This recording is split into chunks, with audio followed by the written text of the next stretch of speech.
Hello friends, இன்னைக்கு வந்து நம்ம முருங்கைக்கீரையில் பொடி எப்படி பண்ணுறதுன்னு பார்க்கலாம். இதுக்கு முருங்கைக்கீரையை நான் வாஷ் பண்ணிவிட்டு 3லேருந்து 4 நாள் வரைக்கும் நிழல்லையே உலர்த்தி எடுத்து வச்சுருக்கேன். கண்டிப்பாக வெயிலில் காய வைக்கக்கூடாது. இந்த மாதிரி நுணுங்குற அளவுக்கு காய வச்சு எடுத்து வச்சுக்கோங்க. இப்போ பொடி செய்யறதுக்கு ஒரு கடாய் வச்சுருக்கேன். அதில் நான் கடலெண்ணெய் சேர்த்துக்கிறேன். செக்கில் ஆட்டின கடலெண்ணெய் தான் சேர்த்துக்கிறேன். இதில் ஃபஸ்ட் நம்ம வந்து உளுந்தை வறுத்து எடுத்துக்கலாம். இதுக்கு அளவு எப்படி அப்படின்னா, நீங்கள் எந்த கப்பால் உளுந்து அளக்குறீங்களோ அதே அளவில் பாதி அளவு நீங்கள் கடலைப்பருப்பு வறுத்து எடுத்துக்கணும். இப்போ நான் 1 கப் அளவு உளுந்து சேர்த்துருக்கேன். இதை நம்ம நல்லா வறுத்து எடுத்துக்கலாம். முருங்கைக்கீரை பொடியில் நிறைய ஹெல்த் பெனிஃபிட்ஸ் இருக்குது. இதை நீங்கள் ரைஸில் மிக்ஸ் பண்ணியும் சாப்பிட்லாம். இல்லை தோசை இட்லிக்கு பொடியாகவும் தொட்டு சாப்பிட்டுக்கலாம். இல்லைன்னா நீங்கள் தோசை ஊற்றும் போது அதில் லைட்டாக பொடியாக நீங்கள் தூவிட்டும் தோசை மாதிரி ஊற்றி எடுத்துக்கலாம். ரொம்பவே சூப்பராக இருக்கும். இதை நம்ம நல்லா கருக விடாமல் வறுத்து எடுத்துக்கணும். உளுந்தை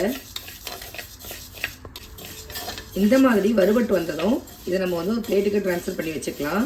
இப்போ பாருங்கள், நல்லா கோல்டன் கலர் அளவுக்கு வந்திருக்கு. ஆனால் கருகாமல் வறுத்துருக்கேன். இதை பிளேட்டுக்கு மாற்றிக்கலாம். இப்போ பிளேட்டில் மாற்றி வச்சுட்டேன். இப்போ அதே கடாயிலே கொஞ்சமாக நான் பால் பெருங்காயம் சேர்த்துக்கிறேன். உங்ககிட்ட பால் பெருங்காயம் இல்லை அப்படின்னா நீங்கள் நான் சாதா பெருங்காயமே சேர்த்துக்கலாம். இது நாட்டு மருந்து கடையில் கிடைக்கும். இதையும் வறுத்து எடுத்து வச்சுக்கிறேன்.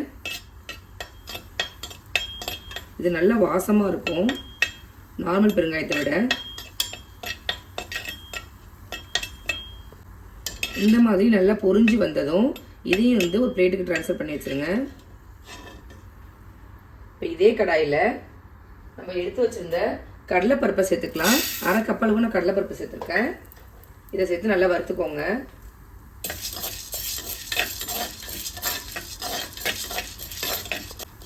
இப்போ கடலைப்பருப்பும் நல்லா வறுபட்டு இதையும் நம்ம பிளேட்டுக்கு மாற்றி வச்சுக்கலாம். அதுக்கப்புறம் 2 டேபிள் ஸ்பூன் அளவுக்கு மல்லி வறுத்து எடுத்துக்கிறேன்.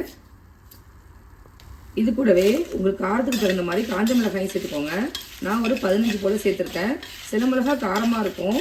இது மீடியம் காரம் தான், அதனால் 15 மிளகாய் சேர்த்துருக்கேன். உங்களுக்கு வேணுங்கிற அளவுக்கு நீங்கள் சேர்த்துக்கோங்க. இப்போ இது எல்லாத்தையும் நல்லா வறுத்துட்டு நல்லா ஆற வச்சு நம்ம அரைச்சிக்கலாம். அது மிளகாய் மல்லியும் வறுபட்டதும் இது கூட ஒரு 10 பல் பூண்டு சேர்த்துக்கிறேன். சேர்த்து இது லைட்டாக வறுத்துக்கோங்க.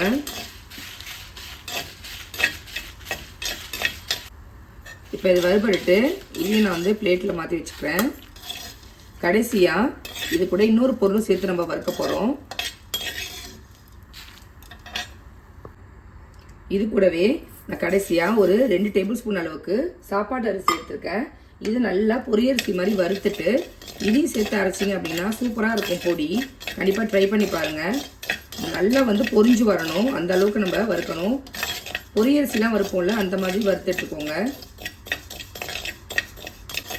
பாருங்கள், அரிசி இந்த மாதிரி நல்லா வறுபட்டு வந்திருக்கு. நல்லா வாசமாக இருக்குது. இப்போ இதையும் நம்ம ஒரு பிளேட்டுக்கு ட்ரான்ஸ்ஃபர் பண்ணிக்கலாம். பாருங்கள், எல்லாமே வறுத்து சூப்பராக ரெடியாக இருக்குது. இது ஆறுனதுக்கப்புறமா இது கூட நம்ம முருங்கைக்கீரையை சேர்த்து அரைச்சிக்கலாம். இதே மாதிரி நான் கருவேப்பிலையும் நல்லா அரைச்சிட்டு காய வச்சு வச்சுருக்கேன். இங்கே பாருங்கள் எந்த அளவுக்கு காஞ்சிருக்கு அப்படின்னு. நிழல்லே தான் காய வச்சு எடுத்து வச்சுருக்கேன். இதே ப்ரொசீஜர்லேயே நான் கருவேப்பிலையும் பொடி பண்ணி எடுத்துக்க போகிறேன். இதே மாதிரி கடலைப்பருப்பு, அப்புறம் உளுந்து, மிளகாய், மல்லி, அதுக்கப்புறம் அரிசி எல்லாமே சேர்த்து வறுத்து எடுத்து அரைச்சிக்க போகிறேன். இப்போ எல்லாத்தையும் மிக்ஸி ஜாரில் சேர்த்துட்டேன். தேவையான அளவுக்கு உப்பும் சேர்த்து ஃபஸ்ட் நம்ம இதை அரைச்சிக்கலாம்.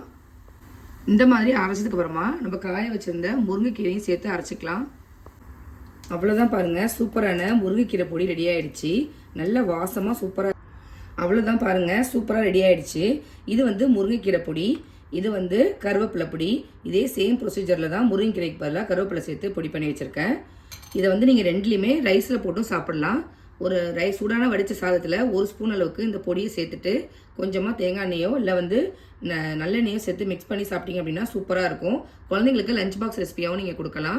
அப்படி இல்லை அப்படின்னா இட்லி தோசைக்கு நீங்கள் பொடியாகவும் தொட்டுக்கலாம். இல்லை அப்படின்னா நீங்கள் தோசையில் லைட்டாக இதை மேலே தூவிட்டு முருங்கைக்கீரை தோசை இல்லை கருவேப்பிலை தோசையாகவும் ரெடி பண்ணிக்கலாம்.